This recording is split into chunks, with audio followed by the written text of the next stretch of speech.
Viewers, welcome to my YouTube channel Technical Advice. In today's video I will tell you how to autofit data in all columns of Microsoft Excel sheet while typing. So I will open a blank sheet. I'll type some data here. So usually we double click here to adjust the data in the column. Again I'll type something. Again I have to do the same thing. See, again and again I have to do the same thing. We can do it in a very easy way. I will show you that. I have to type Control side, I will press to undo this. So I will right click on this sheet 1, then I will click on view code,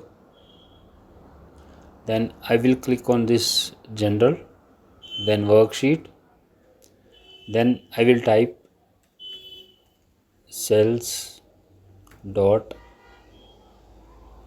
entire column, then dot auto fit, then I close it. If I type something here, then I will just press tab. The data gets adjusted automatically in the column. I will type again, then I will press tab, type in the next cell, press tab. See, the data is getting adjusted automatically. So in this way you can very easily adjust data of your column in Microsoft Excel. Thank you for watching this video. Have a nice day.